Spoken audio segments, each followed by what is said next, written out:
우리 다 함께 먼저 하나님의 말씀 봉독하고 시작하겠습니다. 시편 115편 15절 말씀입니다. 너희는 시작. 너희는 천지를 지으신 여호와께 복을 받는 자로다. 아멘. 왜 사느냐고 묻거든 이라는 이 질문에 대한 답을 찾기 위해서 이 한 주일 동안 참 많은 시간을 함께 보냈습니다. 그리고 오늘 그 답을 하나님께서 우리에게 주신 거룩한 말씀을 통해서 여러분들과 함께 나누고자 합니다. 사람으로 태어나 살면서 하나님 안에서만 먹고 마시며 낙을 누리고 살 수 있다고 솔로몬은 이야기했습니다. 그렇기 때문에 우리는 하나님을 믿는 믿음으로 살아야 하고 그 하나님을 만나기 위하여 우리의 눈에 보이는 하나님의 특별 계시인 성경의 말씀을 통하여 하나님을 만나야 합니다. 그리고 이 땅에 말씀이 육신이 되신 예수 그리스도 그분을 통하여 하나님이 얼마나 사랑이신지, 그분이 나에게 무엇을 바라고 원하는지를 몸으로 우리에게 보여주셨다는 것입니다. 그래서 우리는 이제 예수 그리스도를 믿음으로 말미암아 하나님을 향하여 가는 우리의 인생 길에 침례를 받음으로 세상의 자녀가 아니라 하나님의 자녀로 하나님의 호적에 내 이름을 올리고 새로운 인생을 살 수 있다고 말씀하셨습니다. 오늘은 왜 사느냐고 묻거든 좀 답을 그냥 빨리 가르쳐 주지, 이렇게 한 주일 내내 이리저리 돌아다니다가 결국은 마지막 날에 가르쳐 주느냐라고 생각하실 수 있습니다. 근데 인생이 그렇게 쉽게 결론을 내릴 수가 없어요. 자, 노벨 평화상을 탄 넬슨 만델라 남아프리카 공화국 전 대통령은 세계 대통령 중에서 가장 감옥에서 오래 있었던 사람입니다. 27년을 감옥에서 죄수로 보냈어요. 제목은 같은 흑인들을 핍박하는 백인 사회계층과 정부에 대항한 인권 운동을 했다는 제목이었습니다. 좀 사람답게 살 수 있도록 흑인들도 대접해 달라고 그것을 요구했는데 그것이 제목이 되어 감옥에서 27년을 보낸 것입니다. 감사합니다. 아름다운 배경음악을 깔아주셔서 간혹 이럴 때도 있어야 또 은혜가 있습니다. 당황하지 말고 이것도 감사함으로 받으면 좋겠습니다. 그런데 이분이 드디어 나이 70이 되어서 감옥에서 풀려났어요.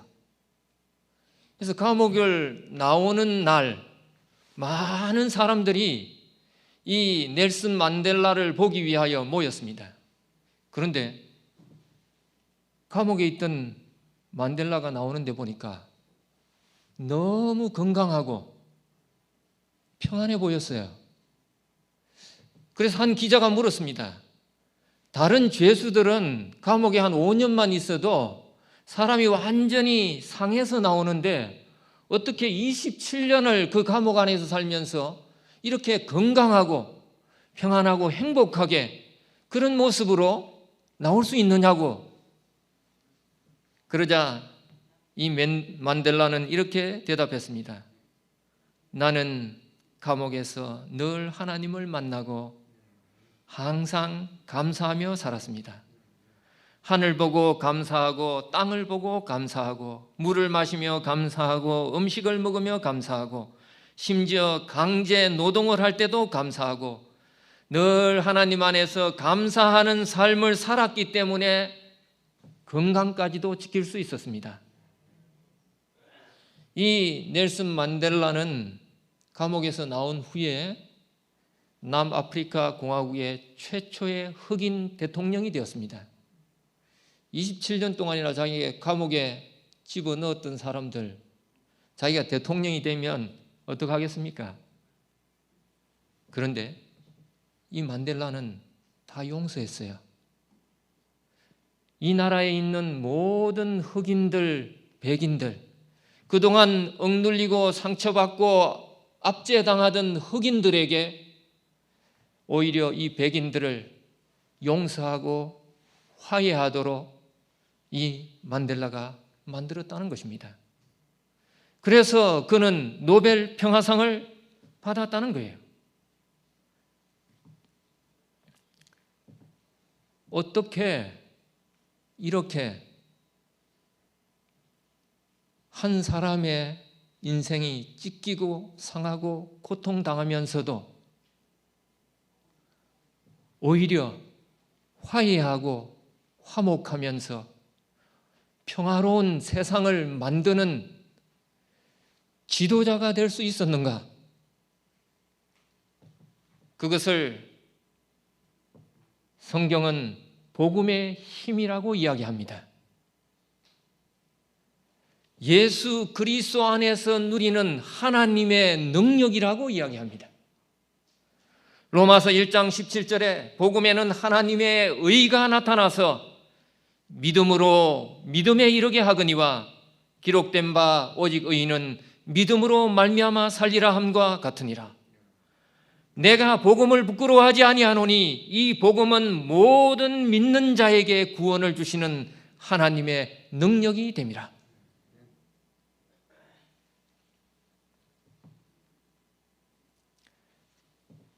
이 로마서 1장 17절의 말씀이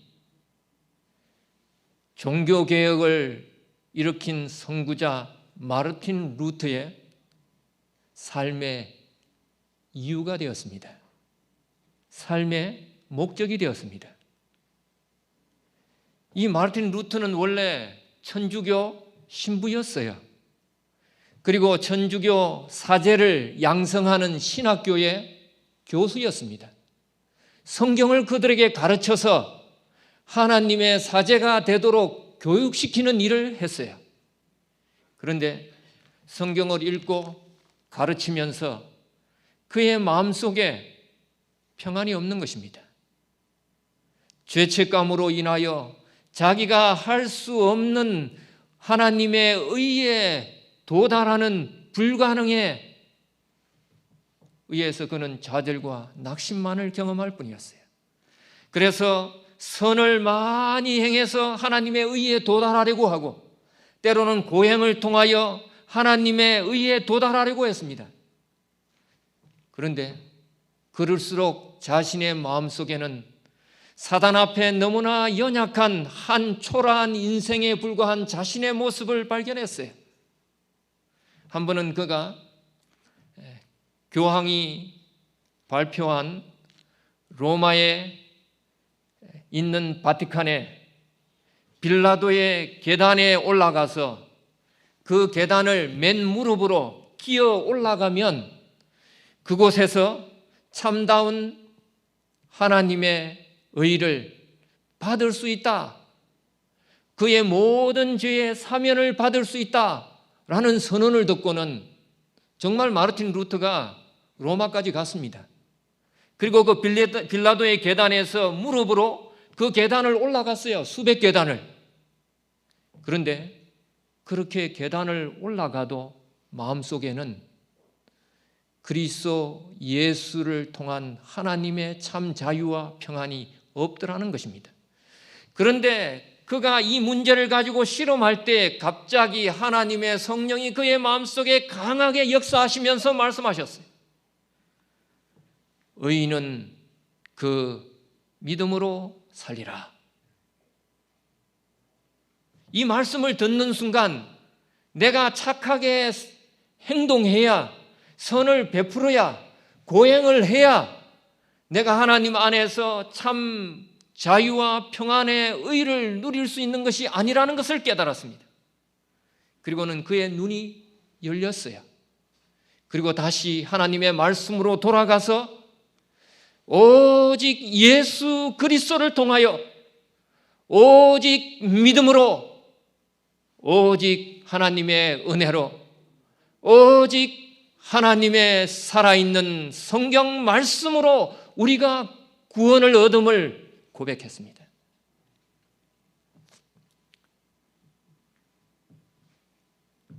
사실 이 로마서 1장 17절의 말씀은 구약에 이미 하나님이 하신 말씀이에요.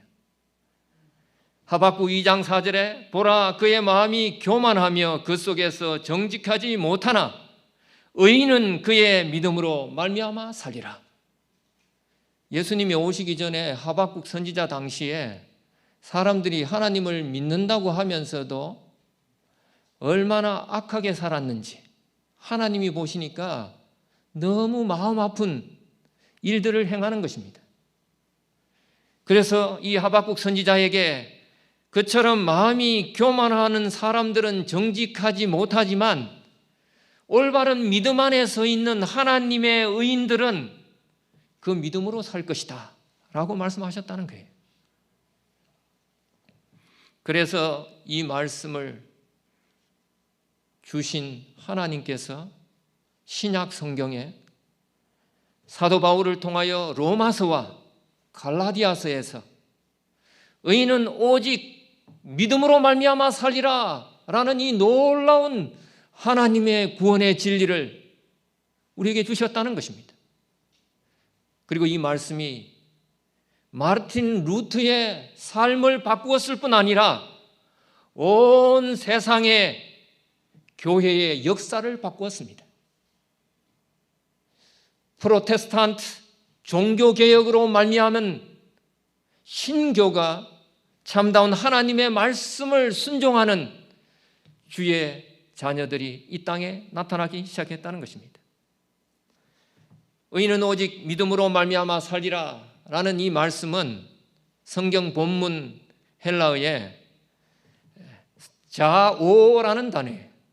그런데 이 단어는 세 가지 의미를 성경 안에 다 포함하고 있습니다. 다시 말하면 물리적인 생명으로 산다. 다시 말하면 병든 자가 회복되고 사람이 매일매일 건강하게 살아가는 것, 바로 이것을 이야기해요. 두 번째는 내게 없는 초자연적인 생명의 힘으로 산다 라는 뜻도 이 속에 들어 있습니다. 내가 가지고 있지 않지만 또 다른 초자연적인 힘이 나에게 와서 나로 살도록 만들어주는 것도 표현했다는 것입니다. 세 번째는 생명의 행위로서 어떤 자나 어떤 것을 위하여 사는 것, 그리고 어떤 것과 어떤 사람과 서로 관계를 맺으면서 살아가는 것, 이 모든 것을 다 포함해서 살리라 라는 이 단어를 사용하고 있다는 것입니다. 사실 왜 사느냐고 묻거든 이라는 이 제목은 독일의 작가 루이제 린저라는 분이 쓴 책 제목입니다. 그런데 이분은 원래 독일의 교사였던 선생님이었어요. 그런데 학교에서 사범대학을 졸업하고 학생을 가르치고 있는데 나치, 다시 말하면 히틀러 정권이 들어섰어요. 그리고는 교사에서 파면해서 학교에서 쫓아낸 것입니다. 그리고는 반나치주의자로 몰려 감옥에 투옥되었어요.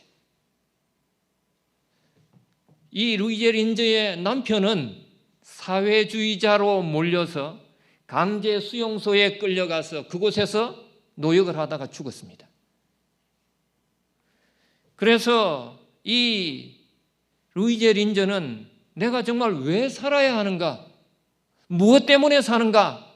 라는 문제를 오랫동안 고민하고 이 책을 썼다는 것입니다. 가수 현미 씨가 부른 가요 가운데 왜 사느냐 묻거든 이라는 노래가 있어요. 근데 그 가사가 이렇게 되어 있습니다. 제가 노래는 모릅니다. 못다한 사랑 때문이라고 그래도 다시 묻거든. 그때는 우리 모두 죽는 날까지 사랑하기 때문이라고. 오랜 잎새처럼 윤이 나는 그런 사랑을, 불타는 태양처럼 뜨거운 그런 사랑을 왜 사느냐고 묻거든 나는 아직 당신을 사랑하고 있다고 그렇게 대답을 하겠어요. 슬픔을 견뎌가며 그러나 노래 부르고 환희의 정상에서 인생의 뜻을 알리라. 왜 사느냐고 묻거든 지금 나는 행복해 참 사랑을 아니까 그렇게 대답을 하겠어요. 왜 사느냐고 묻거든 하나님은 분명하게 말씀하십니다. 하나님이 살라고 하시니 그 사랑의 하나님 때문에 살아간다고 말씀하십니다. 에스겔 16장 6절에 말씀하셨어요. 내가 내 곁으로 지나갈 때에 내가 피투성이가 되어 발짓하는 것을 보고 내게 이르기를 너는 피투성이라도 살라. 다시 이르기를 너는 피투성이라도 살라. 하나님은 피투성이 같은 나를 보면서 내 인생을 보면서 제발 너는 피투성이라도 살라. 살아달라고 말씀하십니다. 하나님께서 에덴 동산에서 왜 죄를 범한 아담과 하와를 쫓아내셨을까요? 죄 짓고 그냥 그 자리에 살도록 내버려 두셨으면 더 좋지 않았을까? 에덴 동산에서 아담과 하와가 계속 살았으면 어떻게 되겠습니까? 이 선악을 알게 하는 나무의 열매를 먹으면 하나님께서 정령 죽으리라 말씀하셨어요. 그런데 죄인의 상태로 에덴 동산에서 선악과를 먹은 후에 그곳에 바로 곁에 있는 영생하도록 하는 우리의 생명을 주는 생명과를 먹으면 죄인의 몸으로 죽지 않고 소망 없이 고통 가운데 죄책감 가운데 하나님의 얼굴을 볼 때마다 괴롭고 아프게 살 수밖에 없는 것입니다. 하지만 하나님께서는 그냥 이 에덴 동산에서 아담과 하와를 내보내지 아니하시고 나중에 먼 훗날 예수 그리스도 여자의 후손이 와서 너희를 위하여 대신 죽으심으로 말미암아 너희의 모든 죄를 속죄하고 영원히 살실 길을 주시겠다고 약속하시면서 그들을 내보내셨다는 것입니다. 영원히 죄인으로 살지 않고 죽었다가 예수님의 구속으로 회복해 영원히 살게 하기 위하여 잠시 에덴 동산을 떠나게 하셨다는 것입니다. 왜 하나님께서 예수님이 이 땅에 오셔서 사람으로 굳이 태어나서 십자가에서 그렇게 고통스럽게 돌아가게 하셨을까요? 요한복음 3장 13절 15절 모세가 광야에서 뱀을 든 것 같이 인자도 들려야 하리니 이는 저를 믿는 자마다 영생을 얻게 하려 하십니다. 예수님이 십자가에 달려서 나무에 높이 들려 광야의 놋뱀처럼 사람들에게 예수 그리스도를 통한 믿음의 구원을 위하여 그분이 이 땅에 오셔서 돌아가셨다는 것입니다. 우리를 살리기 위하여 돌아가셨다는 것입니다. 예수님이 이 십자가의 고난을 겪은 후에 하늘로 승천하셨어요. 그리고 하늘에 계십니다. 근데 성경은 예수님이 이 땅에 다시 오신다고 말씀하셨습니다. 왜 다시 이 땅에 오십니까? 왜 예수님이 재림하십니까? 마태복음 18장 14절 이와 같이 이 소자 중에 하나라도 이루어지는 것은 너희 아버지의 뜻이 아니니라. 한 사람이라도 죄로 말미암아 죽지 않고 하늘에서 영원히 살도록 하기 위하여 데리러 오신다고 말씀하셨습니다. 하늘에서 내가 너희를 위하여 처소를 예비하노니 처소를 예비하면 내가 다시 와서 너희를 내게로 영접하여 나 있는 곳에 너희도 있게 하리라. 요한복음 14장의 말씀이에요. 하나님은 사람의 죽는 것을 기뻐하지 않습니다. 오히려 악인일지라도 하나님은 그를 구원하기를 즐겨하신다고 말씀하셨습니다. 예수님이 이 땅에 다시 재림하시는 것은 우리를 이 땅에서 죽지 않고 영원히 하늘에서 그분과 함께 살게 하기 위하여 이 땅에 다시 오신다는 것입니다. 사는 것이 하나님의 뜻이요 죽는 것은 사단 마귀의 뜻입니다. 제가 러시아에 12년 선교사를 하면서 참 고생을 많이 했어요. 지금도 생각하면 간혹 눈물이 날 때가 있습니다.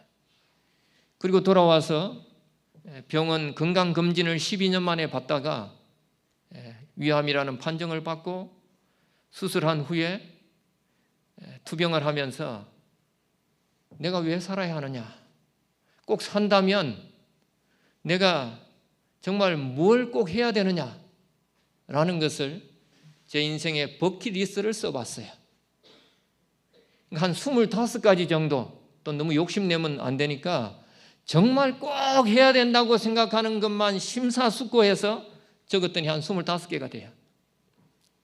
근데 그 내용을 보니까, 적어놓고 보니까 우리 큰딸, 딸 셋입니다. 다는 아니더라도 큰딸만이라도 시집은 보낼 때까지 살아야 될 것 같아요. 둘째는 바이올린을 전공한다고 언니하고 함께 독일에 유학 가 있는데 그 당시에 메이드 인 코리아 한국 국산 바이올린 100만 원짜리 가지고 독일 가서 바이올린 전공을 하고 있었어요. 이한테 적어도 아주 비싸지는 않더라도 한 1, 2천만 원짜리 정도 바이올린이라도 사주고 가야 되겠다, 이런 생각이 들었어요. 그리고 셋째는 아직 어리지만 적어도 이 아이가 대학 졸업할 때까지, 그리고 나면 자기가 뭘 해도 혼자 벌어먹고 살 테니까 그때까지는 좀 살아야 되겠다. 이렇게 정리하다가 보니까 대부분 다 뭐냐 하면 자식들하고 저희 집사람에 대한 것들이에요. 우리는 살아야 할 이유가 있는 사람들입니다. 왜냐하면 하나님께서 우리에게 너는 피투성이라도 살라, 제발 살아만 달라 라고 말씀하시면서 그분이 나를 살리기 위하여, 나보다 더 나를 살리기 위한 사랑과 노력으로 오늘도 우리를 붙들고 계신다는 것입니다. 왜 사느냐고 묻거든 하나님이 살려주시니 그 생명의 하나님 덕분에 삽니다. 하나님은 욥기 33장 4절에 하나님의 신이 나를 지으셨고 전능자의 구원이 나를 살리셨느니라. 하나님은 나를 지으시고 살리시는 하나님이십니다. 무엇을 통해서요? 하나님의 창조의 능력을 통하여 우리를 살리십니다. 내가 그냥 이 땅에 태어났다고 생각하지 마시기 바랍니다. 여러분 한 분 한 분은 하나님의 기적의 산물입니다. 왜냐하면 우리 어른들은 다 알지만 사람이 그냥 태어나는 것이 아니에요. 남자와 여자가 서로 사랑을 하고 남자의 몸에 생명의 씨앗이 20억 개 이상이 엄마의 몸에 있는 생명의 씨와 만나서 그 가운데 유일하게 한 사람으로 이 땅에 태어난 것입니다. 이 땅에 태어났다는 그 자체가 얼마나 큰 기적이며 선물이며 은혜인지 몰라요. 하나님의 창조의 생명의 능력이 그 속에 역사하셔서 이 땅에 나게 하신 것입니다. 하나님은 나를 살리십니다. 죄로 말미암아 죽을 수밖에 없는 죄인의 운명을 가지고 이 땅에 태어난 나를 우리 주 예수 그리스도의 십자가의 구속으로 말미암아 그 죄를 씻으시고 나를 이 땅에 살게 하심입니다. 요한 1서 4장 9절 하나님의 사랑이 우리에게 이렇게 나타난 바 되었으니 하나님이 자기의 독생자 예수 그리스도를 세상에 보내심은 저로 말미암아 우리를 살리려 하심이니라. 예수님 때문에 우리는 살 수밖에 없어요. 예수님을 붙잡기만 하면 죽는 것보다 사는 것이 훨씬 쉽습니다. 예수님을 붙잡지 않기 때문에 사는 것이 죽는 것만큼 힘든 거예요. 왜냐하면 하나님은 그리스도 예수 안에서 우리를 살도록 늘 구속의 역사를 베풀고 계시기 때문입니다. 왜 사느냐고 묻거든 하나님이 살려주시는 그 생명의 하나님 덕분에 삽니다. 왜냐하면 혹시 내가 죽을지라도 하나님은 말씀하십니다. 나는 부활이요 생명이니 나를 믿는 자는 죽어도 살겠고 무릇 살아서 나를 믿는 자는 영원히 죽지 아니하리니 이것을 내가 믿느냐? 살아서 믿는 사람은 죽지 않고 혹시 살다가 죽을지라도 예수 그리스도께서 하나님의 그 놀라우신 창조의 능력으로 다시 부활시키셔서 우리를 그분 앞에 살리신다고 말씀하셨어요. 만일 우리가 그리스도와 함께 죽었으면 또한 그와 함께 살 줄을 믿노니 우리는 다 그리스도 예수 안에서 부활을 통하여 살 사람들입니다. 그러므로 너희가 주 안에서 굳게 선적 우리는 이제 살리라. 믿음 70쪽에 말씀하십니다. 그렇다면 믿는다는 것은 무엇을 의미하는가? 그것은 예수 그리스도께서 우리를 위한 희생 제물로 돌아가셨다는 것, 그분께서 우리를 위하여 저주를 받으시고 우리의 죄를 담당하시고 우리에게 그분 자신의 의를 나누어 주신 것을 완전히 수락하는 것이다. 하나님의 말씀이, 하나님의 성령이, 하나님의 종들이 나에게 이 큰 하나님의 복음을 전해줄 때에 그것을 거절하고 마음의 문을 닫지 않고 마음을 열어 그것을 있는 그대로 받아들이는 것, 수용하는 것, 그것이 바로 믿음이라는 것입니다. 믿음은 어려운 것이 아니에요. 오늘도 하나님 살아계시고 내가 하나님 앞에 진실하게 나아가기만 하면 그분이 나에게 상 주시는 자이심을 믿는 것이 믿음이라고 히브리서 11장 6절에 말씀하셨습니다. 왜 사느냐고 묻거든 하나님이 살게 하시니 구원의 하나님을 믿는 믿음으로 삽니다. 갈라디아 2장 20절 내가 그리스도와 함께 못 박혔나니 그런즉 이제는 내가 산 것이 아니요 오직 내 안에 그리스도께서 사신 것이라. 이제 내가 육체 가운데 사는 것은 나를 사랑하사 나를 위하여 자기 몸을 버리신 하나님의 아들을 믿는 믿음 안에서 사는 것이라. 하나님을 믿는 순간 그리스도 예수의 죽음이 나의 죽음이 되고 그분의 생명이 나의 생명이 되어 성령으로 말미암아 하나님의 자녀로 살아가는데 바로 이와 같은 의인은 믿음으로 산다는 것입니다. 고린도후서 13장 4절에 그리스도께서 약하심을 십자가에 못 박히셨으나 악하심으로 오직 하나님의 능력으로 살으셨으니 우리도 저희 안에서 약하나 너희를 향하여 하나님의 능력으로 저와 함께 살리라.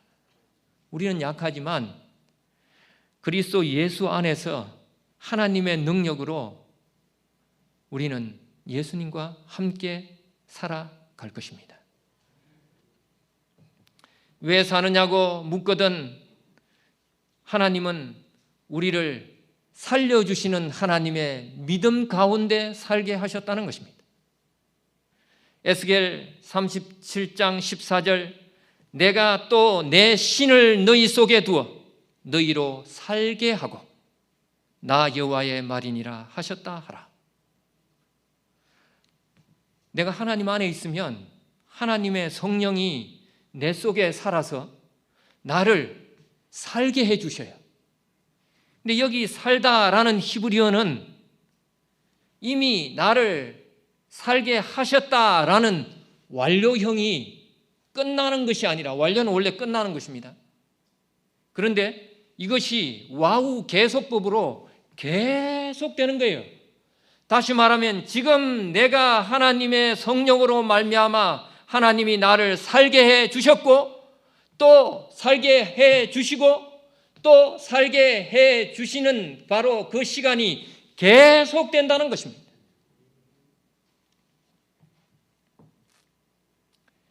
한자에는 놀라운 하나님의 말씀인 이 성경에 진리가 무궁무진하게 들어 있습니다. 복이라는 이 단어는 자세히 그 한자 한자를 살펴보면 하나님과 첫 사람이 밭전 동산에서 사는 상태를 복자라고 표현했어요. 한자는 상형 문자이기 때문에 소리 문자가 아니기 때문에 그 문자 속에 뜻이 있습니다. 의미가 있어요. 복자를 이렇게 만든 것은 그냥 만들어진 것이 아니라는 거예요. 왜 그것이 복인지 의미와 뜻이 있다는 거예요. 근데 그 복이 뭐예요? 하나님이 첫 사람과 최초의 그 에덴 동산에서 함께 사는 상태가 복이라는 것입니다. 이 땅에서 참 가진 것 많이 있으면 넉넉하고 여유롭고, 또 하고 싶은 것 마음대로 할 수 있으면 또 마음의 만족을 누리지만, 하나님께서 태초에 천지를 창조하실 때 사람에게는 하나님의 모양과 형상으로 그 마음속에 영원을 사모하는 마음을 주셨기 때문에 하나님과 함께 하나님께서 복을 두신 에덴 동산, 우리가 잃어버린 그 본향으로 돌아가 그분과 함께 있을 때만 진정한 그것이 우리의 복이라는 것입니다. 그곳을 향하여 살아가는 우리 매일매일의 삶이 우리에게 필요한 것입니다. 그래서 하나님께서 우리에게 이 성경 말씀을 주신 것입니다. 예수 그리스도를 통하여 구원을 보여주신 것입니다.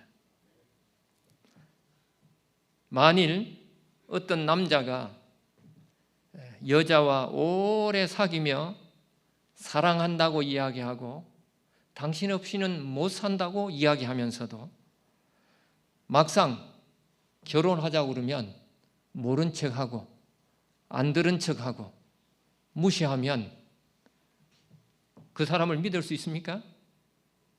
믿을 수 없어요. 우리가 하나님께서 우리와 함께 하셔서 우리를 위한 구원의 복을, 하나님의 은혜의 생명을 주시기를 원하시는데 말로는 믿는다고 하고 그분과 함께 하기를 원한다고 하면서 하나님의 말씀대로 순종하지 아니하고, 또 너희가 돌이켜 회개하고 침례를 받고 주 예수의 구원을 얻으라 라고 말씀하실 때에 말씀에 순종하지 아니하면 그것이 믿음이 될 수 없다는 것입니다. 진정한 사랑이 사랑이라고 말할 수 없다는 것입니다. 그러므로 우리는 이제 우리의 삶의 가장 중요한 이 시간에 예수 그리스도께서 니고데모에게 말씀하셨던 것처럼 물과 성령으로 거듭나기를 두려워하거나 주저하지 않는 하나님의 나라의 유업을 받는 사람이 되기로 결심하게 되시기를 바랍니다. 아모스 5장 4절에 말씀하십니다. 여호와께서 이스라엘 족속에게 이르시기를 너희는 나를 찾으라 그러면 살리라. 히브리서 10장 38절 오직 나의 믿음은 의인은 믿음으로 말미암아 살리라. 또한 뒤로 물러가면 내 마음이 저를 기뻐하지 아니하리라 하시니라. 한 주일 동안 하나님의 말씀을 들은 이 귀한 진리를 우리의 마음에 품고 우리의 삶에 닮아 하나님과 함께 귀한 이 은혜의 축복을 누리게 되기를 간절히 소망합니다. 또 러시아의 유명한 세계적 문호 톨스토이는 사람은 무엇으로 사는가 라는 책을 썼어요. 이 톨스토이는 살아생전에도 러시아 사람들뿐 아니라 전 세계 참 존경받는 위대한 문학가였습니다. 작가였습니다. 그런데 그의 나이 51세에 정말 한참 잘 나갈 때에 그가 전쟁과 평화라는 책도 쓰고 안나 카레리나라는 책을 발표한 후에 전 세계 사람들이 누가 톨스토이냐, 톨스토이가 얼마나 대단하고 위대한 문학가인가라고 칭송할 때에 오히려 그의 개인적으로는 자살을 결심할 정도로 절망과 낙담 속에 빠졌습니다. 왜냐하면 그는 산다는 것이 죽음 앞에 서 있는 자기 자신이 인생이 너무나 허무했어요. 그리고 주변의 사람들을 둘러보니까 잘 사는 사람이나 못 사는 사람이나 다 거짓과 위선 속에서 살아간다는 것을 발견했습니다. 그리고는 절망했습니다. 그 답을 찾기 위해서 그는 철학이든 신학이든 과학이든 할 것 없이 닥치는 대로 책을 찾아서 공부하고 연구했습니다. 근데 아무런 도움을 받지 못했어요. 근데 어느 날 그가 그의 영지에 길을 산책하다가 자기 영지에 살고 있는 한 농사꾼을 만났습니다. 그리고 그 농사꾼을 통하여 하나님의 성령의 역사하심을 경험했어요. 배운 것도 별로 없고 할 줄 아는 거라고는 이 톨스토이의 땅에서 농사 짓는 것이 전부인 이 보잘것없이 보이는 이 사람이 기쁘고 행복하게 콧노래를 부르면서 농사일을 하고 있는 것입니다. 뭐가 그렇게 좋은지, 왜 인생이 그렇게 행복한지 물었습니다. 그랬더니 이 농사꾼이 하나님께서 늘 나와 함께 하셔서 오늘도 일할 수 있는 건강과 이렇게 좋은 소출과 머물 수 있는 집과 가족을 주셨으니 어찌 행복하지 않을 수 있습니까? 라고 대답한 것입니다. 그것을 보면서 톨스토이는 하나님을 찾았어요. 톨스토이는 인생을 이렇게 정의합니다. 앞에는 벼랑이고 뒤에는 죽음의 사자가 잡으려고 뒤쫓아오는 상황에 어쩔 수 없이 벼랑 중간에 있는 칡넝쿨을 붙잡고 있는데 옆에 벌들이 나뭇잎에 꿀을 발라 놓은 것을 보고 혀로 맛을 보니 달고 좋아서 꿀맛에 심취해 있는 것과 같은 상황이다라고 표현했습니다. 우리 인생이 바로 이와 같은 인생이라는 거예요. 오도 가도 못하고 정말 때로는 조금만 더 나아가면 금방이라도 그 깊은 절벽 아래에 떨어져 끝나버릴 것 같은 연약한 존재가 우리 인생이라는 것입니다. 결국은 그는 하나님을 만나고 난 다음에서야 사람은 무엇으로 사는가? 라는 답을 찾았어요. 하나님의 사랑 안에서 사랑받고 사랑하면서 하나님의 복을 누리며 사는 것, 그것이 진정한 내가 사는 이유다라고 고백했습니다. 오늘 이 안식일 이 큰 하나님의 복을 충만히 받아 누리는 하나님의 자녀들이 되기를 간절히 소망합니다. 누군가 나에게 왜 사느냐고 묻거든 하나님이 나로 말미암아 이 사랑 가운데 살아가도록 이 귀한 생명을 주셨기 때문에 그 은혜와 축복 가운데 감사하면서 살아가는 저와 우리의 인생을 고백할 수 있는 주의 종들이 되기를 간절히 소망하면서 말씀을 마치도록 하겠습니다.